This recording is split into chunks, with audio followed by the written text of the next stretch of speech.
Merriam-Webster Dictionary defines the word failure as an omission of occurrence or performance. The human conscience, on the other hand, usually defines it as a punch to the gut. As humans, we often take failure to heart. We let it define us. But worst of all, worse than anything else, we are so scared of it that we let it stop us from trying. Just ask Homer Simpson. The sad thing is, a lot of us are still thinking like Homer does. Just watch an elementary school basketball game and count how many times someone hesitates to shoot. Think back to the last word you skipped over because you were too afraid you couldn't pronounce it.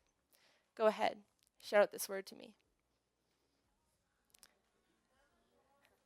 For those of you who said something, good for you. You know what my speech is about. But for all of you who stay quiet, this is called the fear of failure. I used to let this fear control my life.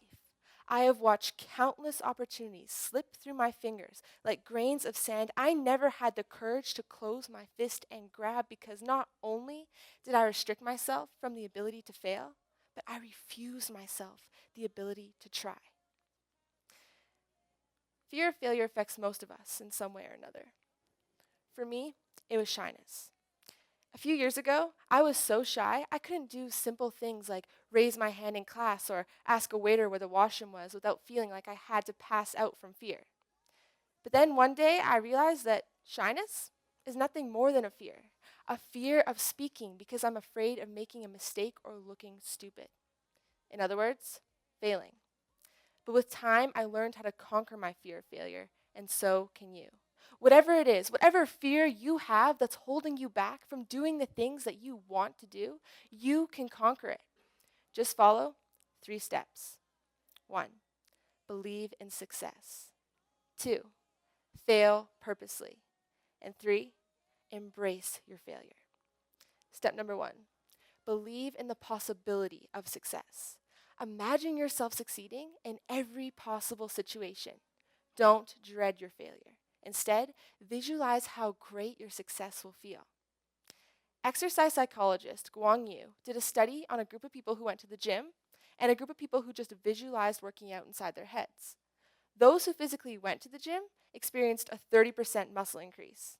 However, those who just visualized working out had a 13.5% muscle increase. That's nearly half of what the gym goers gained, and it was all just from sitting there and thinking about it. So do the same thing. Visualize yourself succeeding because doing just that will get you halfway there. Step number 2, fail purposely. Do things that you know you will fail at. Sing karaoke.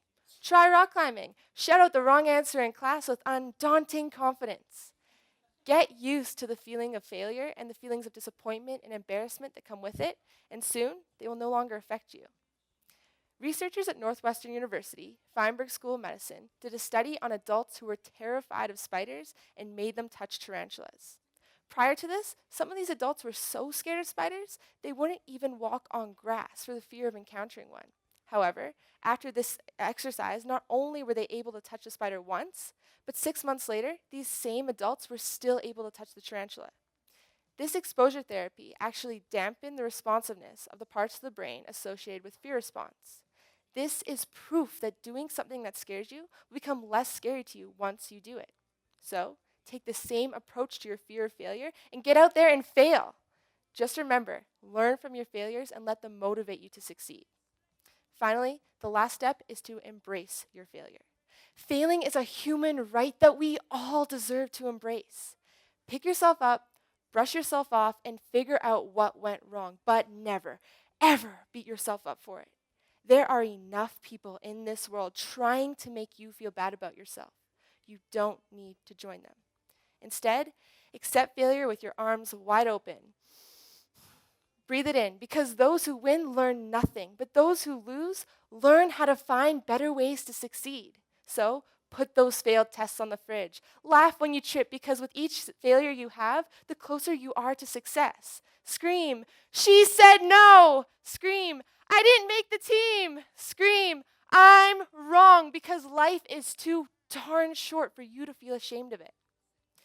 Learning how to overcome my fear of failure was one of the most valuable lessons I have ever learned in my life. If I hadn't, I would not be standing on this stage today. I would have been too afraid. But by believing in success, failing purposely, and embracing my failure, I have been able to unlock a life I never imagined I could live. And believe me when I say I have never felt better. Accomplishment is hanging there like a ripe, red, juicy apple, just waiting for you to reach out and pluck it. Don't let your fear of falling stop you from trying to reach. My name is Sophia deZeeuw. Thank you for listening.